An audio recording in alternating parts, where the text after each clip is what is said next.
Naisip mo na ba talaga ang Arco? Hindi ang kaakit-akit, hugis bathtub na laruan na may mga nakangiting giraffe na nakasilip sa itaas. Ngunit ang tunay, napakalaking sisidlan ng kaligtasan. Madalas nating nililinis ang kwento, binabawasan ang isang gawa ng banal na inhinyero at hindi natitinag na pananampalataya sa isang simpleng kwentong pambata. Ngunit ang realidad ng pagtatayo nito ay isa sa mga pinakakagulat-gulat na logistical at espiritual na gawain sa kasaysayan ng tao. Ito ay hindi lamang isang bangka, ito ay isang kahangahangang arkitektura na idinikta mismo ng Diyos, na itinayo ng isang pamilya laban sa pangungutya ng isang buong mundo. Paano ang isang tao, na may mga simpleng kasangkapan lamang, ay mag-utos ng ganoong proyekto? Anong mga lihim ng engineering, na ibinulong mula sa lumikha hanggang sa paglikha, ang nagbigay daan sa sisidlang ito na makaligtas sa pinakakapahamak na kaganapang nalaman ng planeta? Ngayon, naglalakbay kami pabalik sa nakaraan. Aalisin natin ang mga alamat at ilalantad ang hilaw, hindi na filter na proseso kung paano tunay na itinayo ang Arco ni Noe. Mula sa unang banal na blueprint hanggang sa huling patong ng pitch, mula sa pagputol ng unang puno hanggang sa sandaling ang Diyos mismo ang nagbuklod ng pinto, ang bawat detalye ay mabubunyag. Ang ating kwento ay hindi nagsisimula sa isang martilyo at pako, ngunit sa isang banal na utos at isang patch ng lupa. Bago mahubog ang isang piraso ng kahoy, si Noe ay binigyan ng blueprint, isang hanay ng mga sukat na sumasalungat sa imahinasyon ng kanyang panahon. Sa Genesis, ang mga tagubili ng Diyos kay Noe ay tiyak, gumawa ka ng isang arka na kahoy na gopher, gumawa ka ng mga silid sa arka, at takpan mo ng alcaitran ang loob at labas. Ganito ang iyong gagawin, ang haba ng arka ay 300 siko, ang luwang nito ay 50 siko, at ang taas ay 30 siko. Kapag isinalin natin ang mga sinaunang sukat na ito, ang sukat ay kapansin-pansin. Ang kaban ay dapat na humigit kumulang 137 metro ang haba, 23 metro ang lapad, at 14 na metro ang taas. Upang ilagay iyon sa pananaw, ito ay halos kahabaan ng 1.5 football field at nakatayo na kasing taas ng isang 4 na palapag na gusali. Ito ay hindi isang bangka lamang, ito ay isang lumulutang na kuta, na idinisenyo upang mapaglabanan ang kumpletong pagkasira ng kilalang mundo. Ang unang praktikal na hamon, sa makatuwid, ay ang pagpili ng isang lugar ng pagtatayo na karapat-dapat sa naturang sasakyang dagat. Ang pagpili na ito ay kritikal. Ang kaban ay tumitimbang ng libu-libong tonelada, isang napakalaking patay na bigat na bumabagabag sa lupa sa loob ng mga dekada sa panahon ng pagtatayo nito. Kailangan ni Noe ng isang lokasyon na matatag, at ganap na antas. Dapat din itong madiskarteng matatagpuan, malamang na malapit sa malalawak na kagubatan ng cypress, o kahoy na gopher, na tinukoy ng Diyos. Isipin ang napakalaking paggawa na nagpunta sa paghahanda lamang ng lupang ito. Ito ay isang edad bago ang mga bulldozer at antas ng laser. Ang lupa ay kailangang linisin sa pamamagitan ng kamay, ang bawat malaking bato ay tinanggal, ang bawat paglubog ay napuno.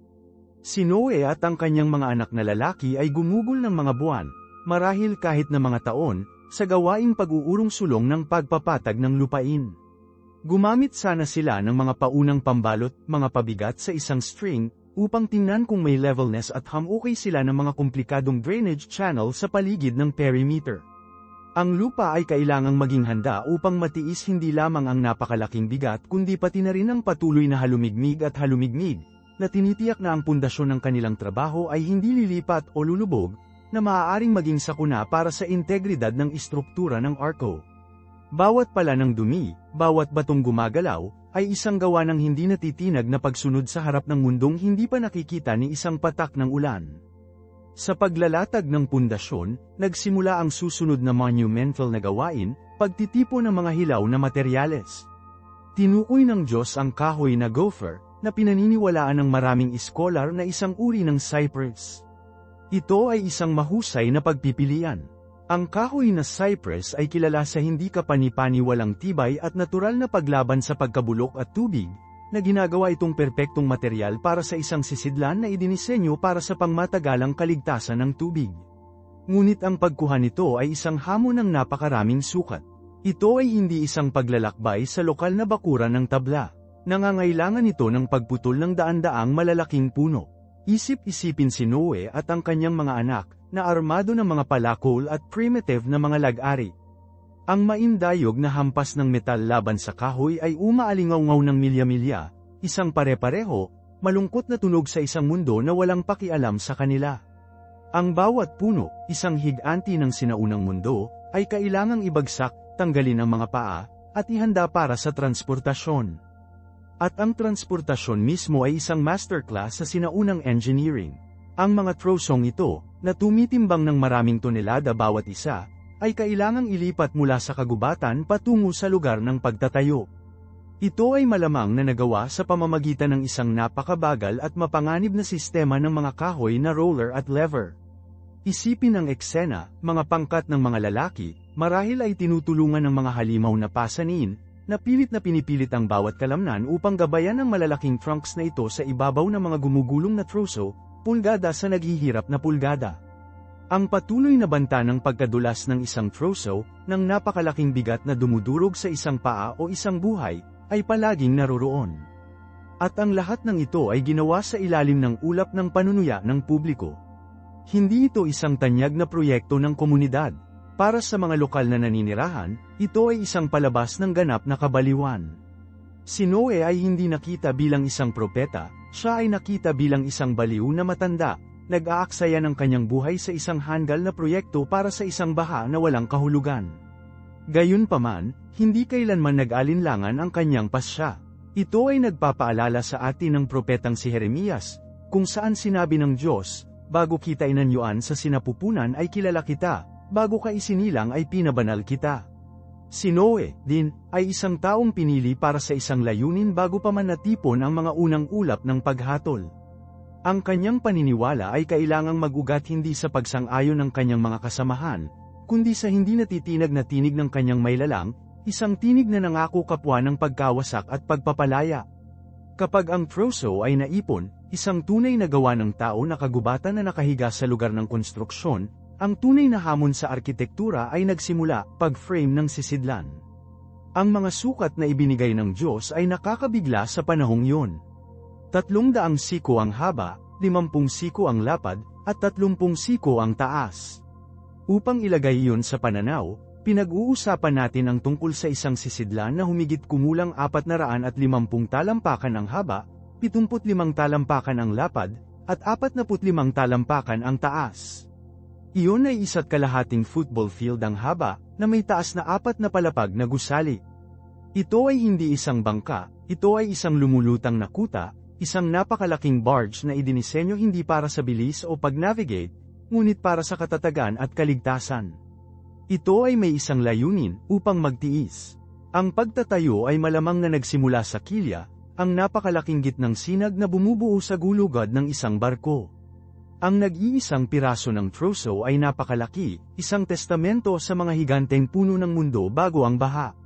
Mula sa gulugad na ito, ang mga buto-buto ng arko ay nakataas, napakalaking hubog na mga troso na meticulously hugis at nilagyan upang bumuo ng kalansay istruktura. Isipin ang eksena, si Noe, isang dalubhasang manggagawa na ginagabayan ng inspirasyon ng Diyos, na pinamunuan ang kanyang mga anak.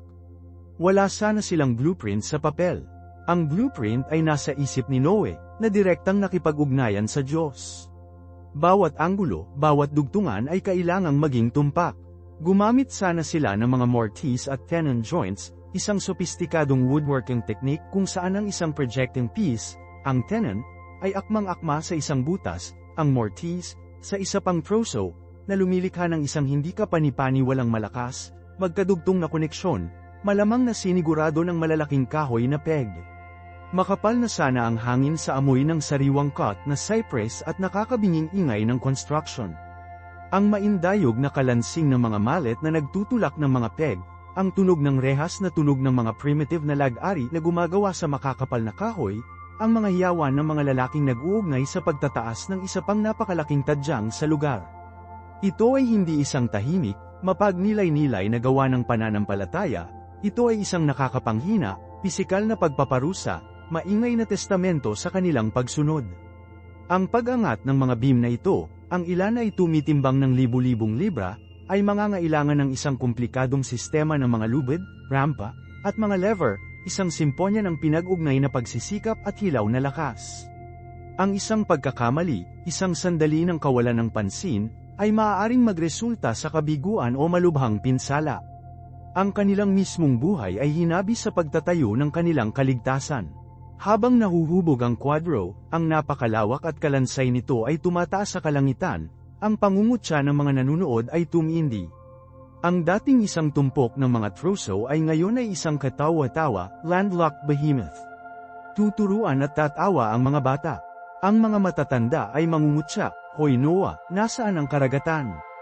Hindi nila makita ang paparating na mga ulap, nakikita lang nila ang mistulang kalokohan ng isang taong gumagawa ng barko sa tuyong lambak. Ito ay isang malalim na aral para sa atin. Kapag tayo ay lumalakad sa pagsunod sa tiyak na pagtawag ng Diyos para sa ating buhay, hindi ito palaging magiging makabuluhan sa mundo sa paligid natin. Sa katunayan, madalas ay hindi. Ang mundo ay nagpapatakbo sa isang sistema ng paningin, ng nasa salat na patunay. Ang pananampalataya, gayunpaman, ay ang diwa ng mga bagay na inaasahan, ang katibayan ng mga bagay na hindi nakikita. Isinasabuhay ni Noe at ng kanyang pamilya ang alituntuning ito sa pinakadramatikong paraan na may isip. Ang kanilang pang-araw-araw na gawain ay isang gawa ng pagsamba, isang pagpapahayag na ang salita ng Diyos ay higit na totoo sa kanila kaysa sa pangungutya ng kanilang mga kapitbahay at sa maaliwalas, maaraw na kalangitan sa itaas. Pagkatapos ay dumating ang pag-install ng 3 deck, na lumilikha ng mga natatanging antas sa loob ng arko. Binago nito ang balangkas sa isang istruktura na may layunin at panloob na espasyo.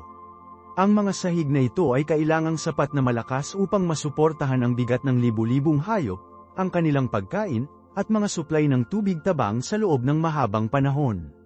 Kasama rin sa tagubilin ng Diyos ang paggawa ng mga silid, o mas tumpak na isinalin mula sa Hebreo, mga pugad, o mga silid. Ang detalyeng ito ay nagsasalita sa hindi kapani-paniwalang organisasyon at banal na pag-iisip na kasangkot.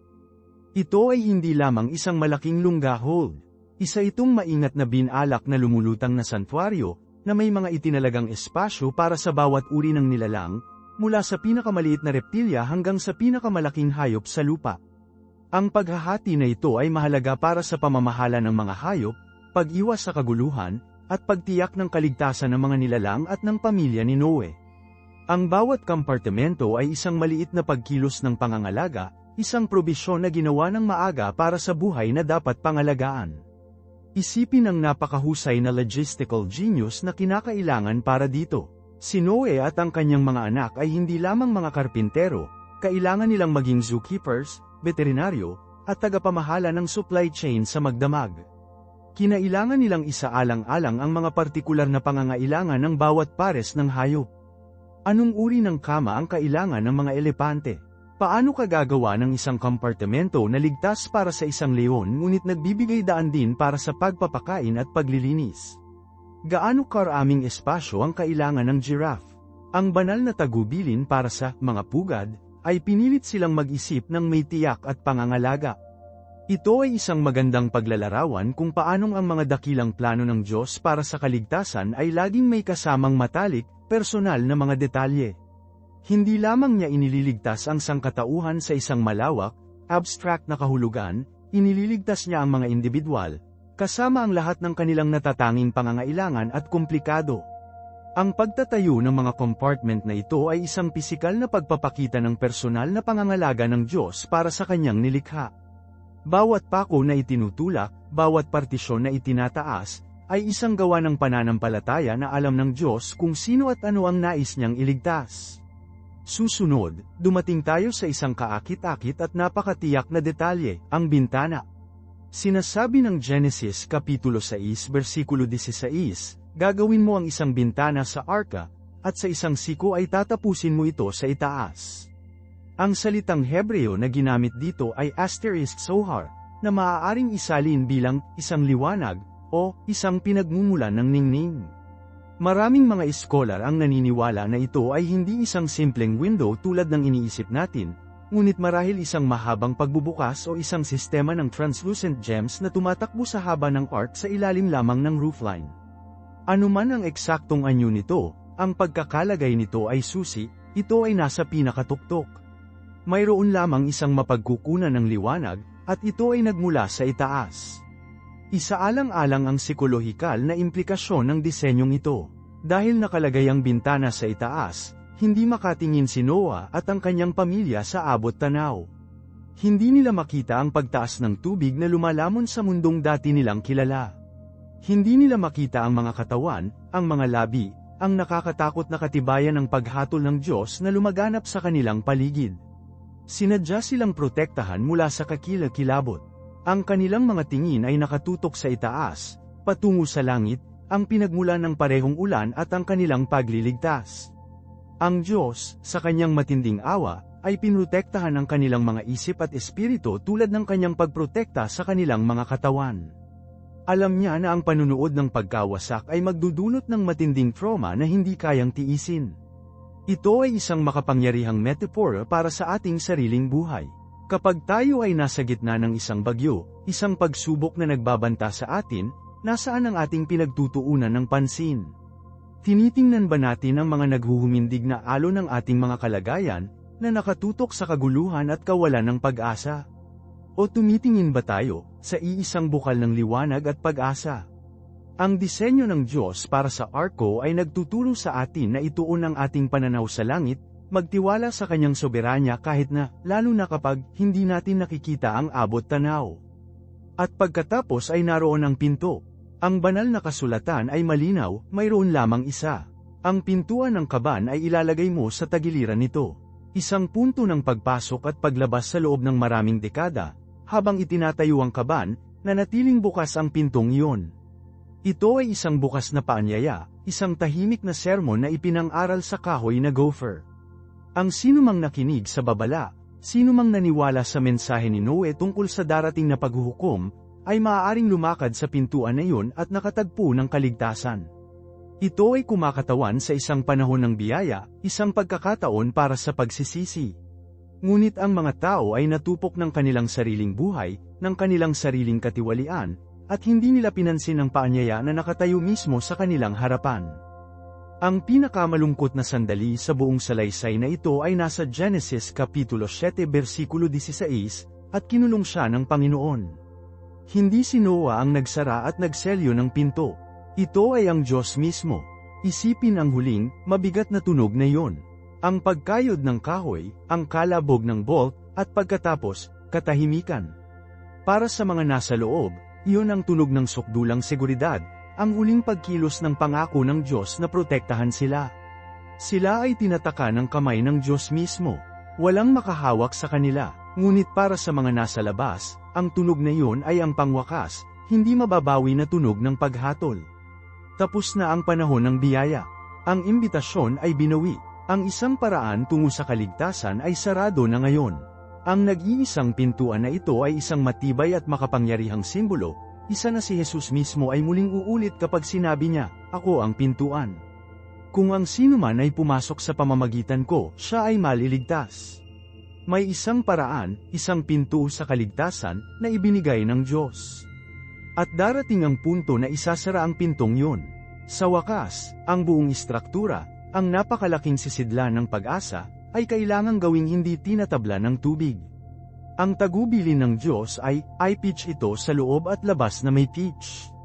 Ang salitang Hebreo para sa pitch ay asterisk kopher, at dito nagiging kapansin-pansing malalim ang kwento. Ang halos magkaparehong salitang Hebreo, asterisk kaphar, ay ang salitang ginamit sa buong lumang tipan para sa pagbabayad sala. Upang gumawa ng pagbabayad sala ay nangangahulugang pagtakpan. Kaya, ang mismong sangkap na tumakip sa kaban, na nagsanggalang dito mula sa tubig ng paghatol, ay nauugnay sa wika at teolohiko sa konsepto ng pagbabayad sala, ang pagtatakip para sa kasalanan. Inutusan si Noe na takpan ang arko sa loob at labas, isang kumpleto at kabuuang selyo. Ang pitch na ito ay ang hadlang sa pagitan ng mga nakatira sa arko at ang galit ng Diyos na ibinubuhos sa mundo. Ito ang naging dahilan ng kanilang kaligtasan. Sa parehong paraan, ang nagbabayad salang dugo ni Kristo ang tumatakip sa atin, na nagsisilbing hadlang sa pagitan ng ating kasalanan at ng matuwid na paghatol ng Diyos. Kung walang takip na yan, tayo, tulad ng arko na walang pitch nito, ay lubusang matupok. Ang pisikal na pagkilos ni Noe at ng kanyang mga anak na maingat na inilapat ang malagkit, maitim na dagta sa bawat tahi at tabla ay isang makahulang larawan ng kumpleto at perpektong saplot na balang araw ay iaalay para sa buong sangkatauhan sa pamamagitan ng Mesiyas. Ang takip na ito ay hindi lamang isang mungkahi, ito ay isang utos para sa kaligtasan. At ito ay dapat nakabuuan, sa loob at labas. Pag-isipan yun sandali. Ang pantakip ay kailangang ilapat sa loob, ang lugar kung saan titira si Noe at ang kanyang pamilya, at sa labas, ang bahaging haharap sa buong puwersa ng bagyo. Ito ay nagsasalita sa kabuuan ng pagbabayad sala ni Kristo. Hindi lamang nito tinatakpan ang ating mga panlabas na kasalanan, ang mga bagay na nakikita ng mga tao. Sinasaklaw nito ang ating panloob na katiwalian, ang ating mga nakatagong kaisipan, ang ating lihim na kahihiyan. Ang kanyang sakripisyo ay isang kumpletong selyo, na nagpoprotekta sa atin mula sa paghatol na nararapat para sa atin kapwa para sa ating nagawa at kung sino tayo hiwalay sa kanya. Walang mga bitak, walang mga tahi na naiwan na nakalantad para sa tubig ng paghatol na tumagos. Tayo ay nabuklod, ganap at walang hanggan. Ngayon, ibaling natin ang ating atensyon mula sa istruktura ng arko patungo sa mahalagang kargamento nito. Ito ay hindi isang walang laman na sisidlan. Ang plano ng Diyos ay hindi lamang ng pagkawasak kundi ng pangangalaga at pagpapanibago. Sa loob ay si Noe, ang kanyang asawa, ang kanyang 3 anak na lalaki, at ang kanilang mga asawa, 8 tao sa kabuuan. Isang labi, isang maliit, tila walang kabuluhang pamilya na pinili ng biyaya upang maging binhi ng isang bagong sangkatauhan. Sila ay naligtas hindi dahil sila ay walang kasalanan, ngunit dahil si Noe ay nakasumpong ng biyaya sa mga mata ng Panginoon, at tumugon ng may pananampalataya na ipinakita sa radikal na pagsunod. Kinakatawan nila ang pamilya ng Diyos, naligtas mula sa mundo at pinagsama-samang ibinuklod sa sisidlan ng kaligtasan. Ngunit hindi sila nag-iisa. Ang tagubili ng Diyos ay tiyak magdala ng 2 sa bawat uri ng buhay na nilalang, lalaki at babae. Ito ay isang maganda at madalas na hindi pinapansin na detalye. Ang plano ng pagtubos ng Diyos ay hindi limitado sa sangkatauhan. Ang kanyang puso ng pagmamahal at pangangalaga ay umabot sa kabuuan ng kanyang nilikha. Hindi lang siya nagligtas ng isang tao, iniligtas niya ang isang mundo sa maliit na larawan. Ang arko ay naging isang lumulutang na santuaryo, isang genetic repository para sa kinabukasan ng lahat ng buhay sa lupa. Ipinakikita nito na pinahahalagahan ng Diyos ang lahat ng kanyang ginawa at na ang bagong sanlibutan na nilayon niyang isagawa ay magiging isang buo at mayamang mundo, na punong-puno ng buhay na kanyang orihinal na sinalita sa pag-iral. Ang pagkilos na ito ng pag-iingat sa mga hayop ay isang gawa ng malalim na pag-asa. Ito ay isang pangako na ang paghatol ay hindi ang huling salita. Ang huling salita ay buhay, pagiging mabunga, at isang bagong simula. Kaya, ang arko ay naging microcosm na ito, isang mundong may sarili na lumulutang sa tubig ng kamatayan. Ang mga nasa loob ay ganap na nahiwalay sa luma, nahatulang mundo. Naririnig nila ang unos, nadarama nila ang pag-alog ng mga alon, nasa gitna sila ng paghatol, ngunit hindi sila asterisk kasama nito. Pinoprotektahan sila mula dito. Ito ay isang makapangyarihang larawan kung ano ang ibig sabihin ng maging kay Kristo. Bilang mga mananampalataya, nabubuhay tayo sa isang daigdig na dumadaing sa ilalim ng sumpa ng kasalanan, isang mundong nasa ilalim ng paghatol. Nararanasan natin ang mga unos ng buhay, ngunit hindi tayo napapailalim sa sukdulang paghatol dahil tayo ay natatakan sa loob ng ating arko, si Jesu Kristo. Tayo ay nasa mundo, ngunit ang ating pagkamamamayan, ang ating seguridad, at ang ating tunay na katotohanan ay matatagpuan sa Kanya. At ano ang tungkol sa baha mismo? Ano ang kinakatawan ng tubig ng paghatol na ito? Inilalarawan ng Biblia ang sakuna sa nakakatakot na mga termino, lahat ng mga bukal ng malaking kalaliman ay bumubulusok, at ang mga bintana ng langit ay nanggabuksan. Ito ay hindi lamang isang buwan ng malakas na ulan. Isa itong cosmic undoing, ang tubig mula sa ibaba ng lupa at ang tubig mula sa itaas ng langit, na pinaghiwalay ng Diyos sa unang kabanata ng Genesis, ngayon ay bumagsak muli sa isa't isa.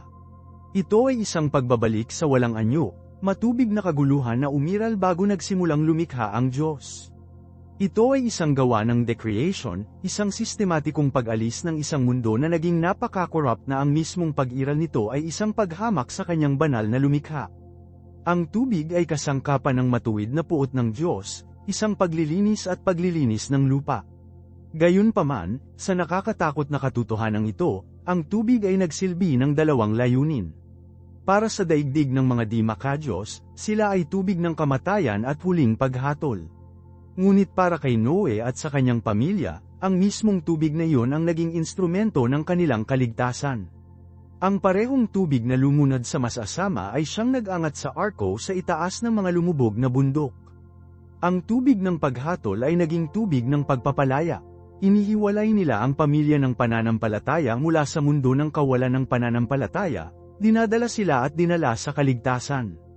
Ito ay isang malalim na kabalintunaan na susi sa pag-unawa sa gawain ng Diyos.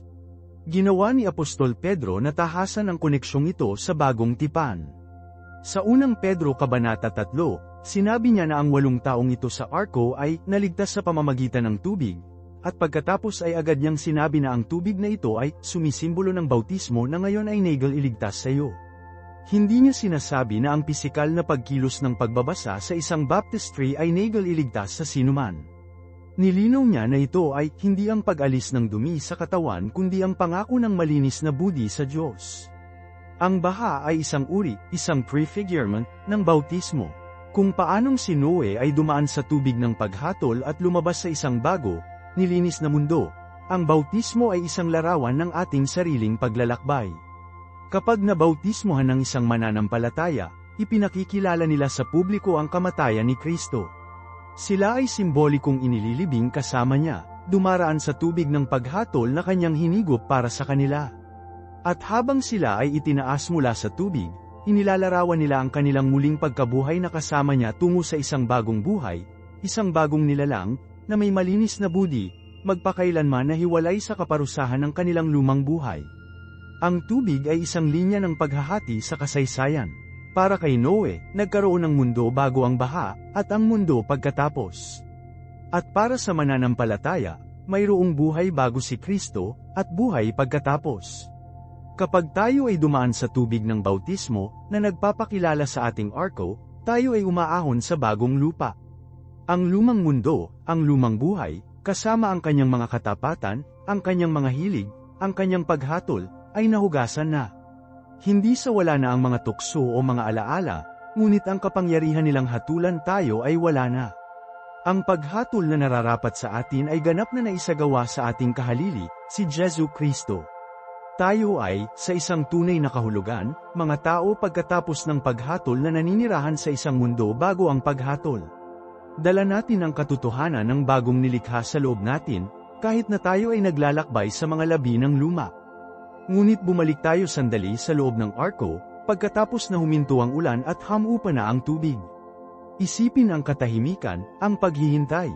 Sa loob ng maraming buwan, si Noe at ang kanyang pamilya ay ibinuklod sa loob ng sisidlang ito, na inihagis sa tubig ng paghatol. Ngayon, tumigil na ang kilusan. Ang kaban ay napunta sa kabundukan ng Ararat. Ngunit hindi pa nila nakikita ang bagong mundo. Nasa kalagayan sila ng pag-asa. At ano ang ginagawa ni Noah? Nagpapadala siya ng ibon. Una, isang uwak. Ang uwak ay isang maruming ibon ayon sa batas ng Levitiko. Ito ay isang scavenger. Lumilipad ito palabas, at sinasabi ng Biblia na ito ay parutpar ito hanggang sa matuyo ang tubig sa lupa.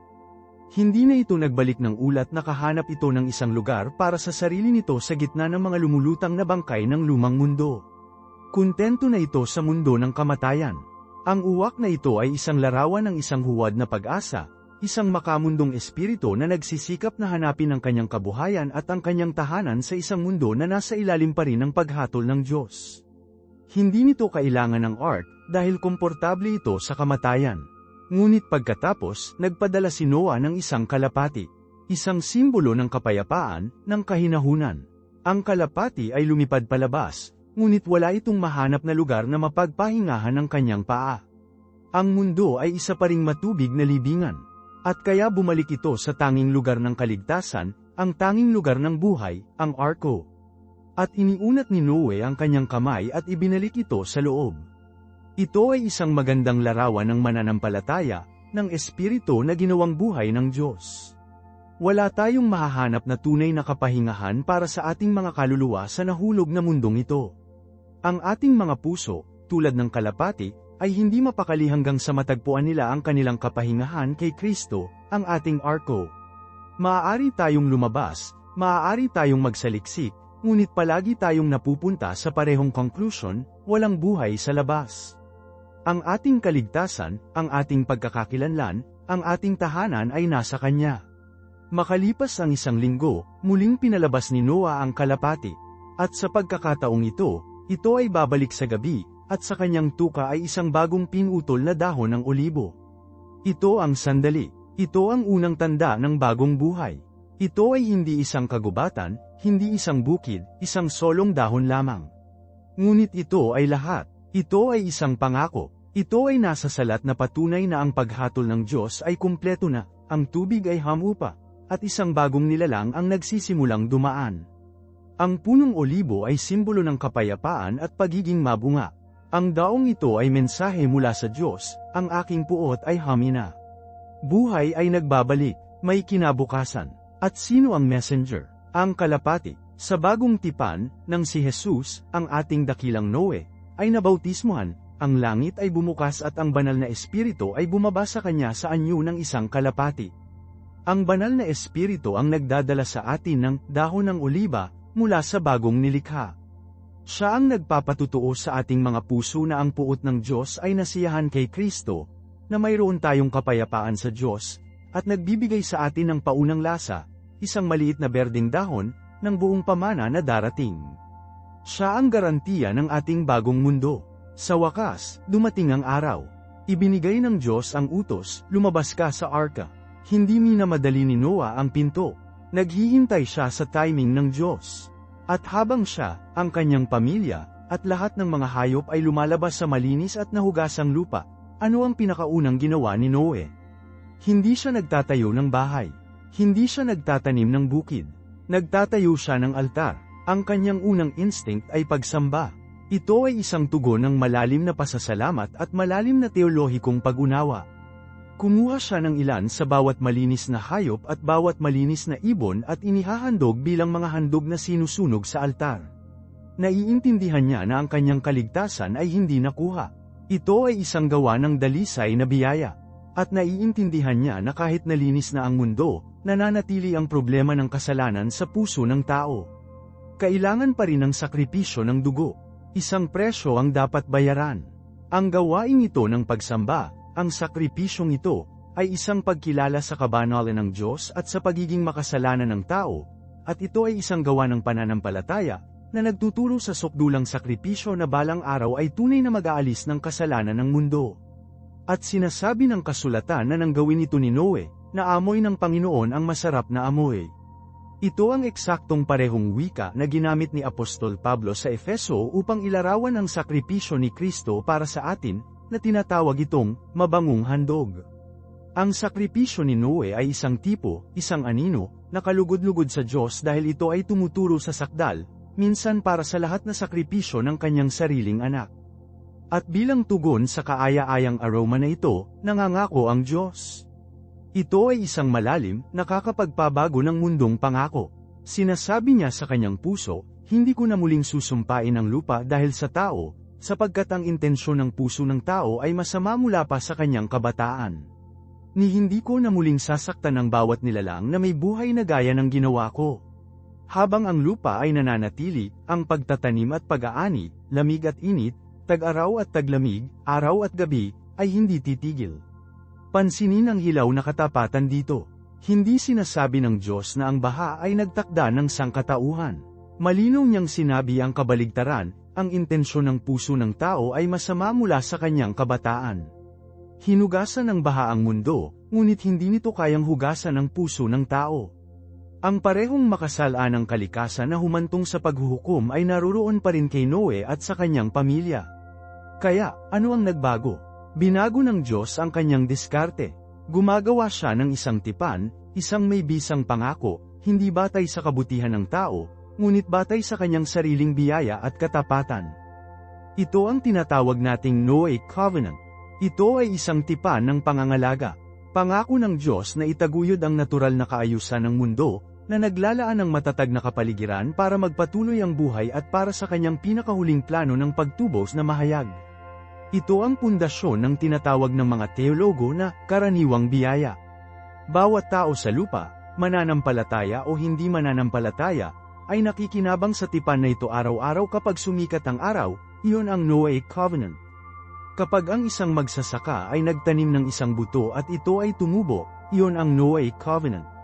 Ang mahuhulaan na ritmo ng mga panahon, ang mismong katatagan ng pisikal na mundo na nagpapahintulot sa agham, agrikultura, at sibilisasyon mismo, ay isang regalo mula sa Diyos, isang pangako na kanyang ginawa sa isang taong nakatayo sa tabi ng umuusok na altar sa gilid ng bundok.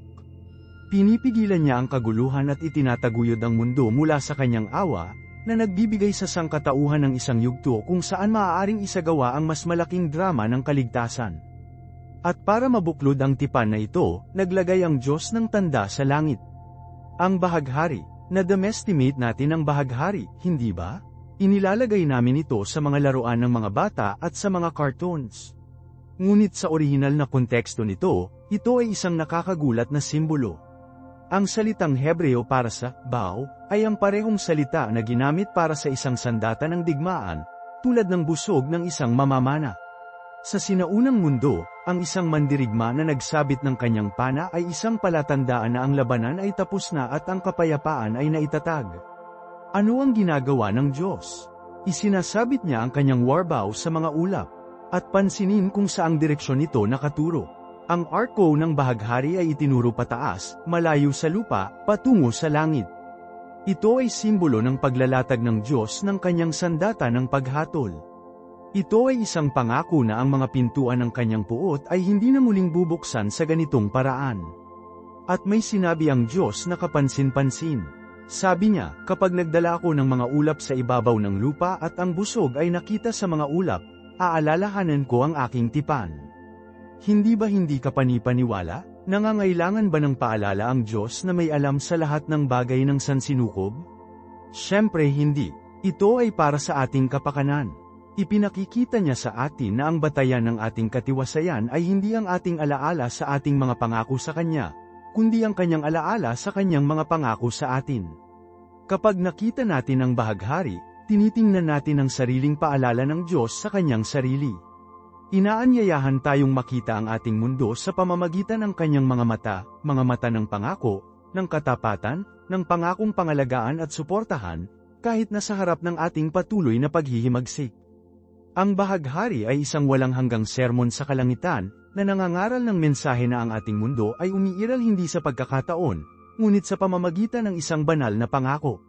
Ito ay tanda ng pagtitiis ng Diyos, isang pagtitiis na sa wakas ay natupad sa krus, kung saan ang unos ng perpektong puot ng Diyos laban sa kasalanan ay hinigop hindi ng mundo, kundi ng kanyang anak. Ang bagong simulang ito, gayunpaman, ay hindi perpekto. Ang tipan ay nagtatatag ng katatagan, ngunit hindi nito naalis ang kasalanan. At makikita natin ito halos kaagad sa kasunod na trahedya na kwento. Si Noe, ang taong matuwid sa kanyang henerasyon, ang taong lumakad na kasama ng Diyos, ay nagtanim ng ubasan. Gumagawa siya ng alak, nalalasing siya, at nakahiga siyang walang takip sa kanyang tolda.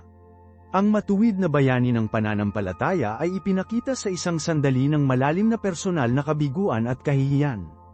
At ang nag-iisang gawa na ito ng kasalanan ay humahantong sa isang sumpa na uusbong sa mga henerasyon ng kanyang anak na si Ham.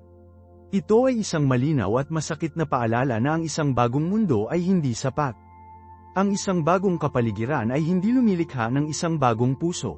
Kahit na ang pinakamahusay sa mga tao, ang isang taong naligtas mula sa buong mundo, ay makasalanan pa rin.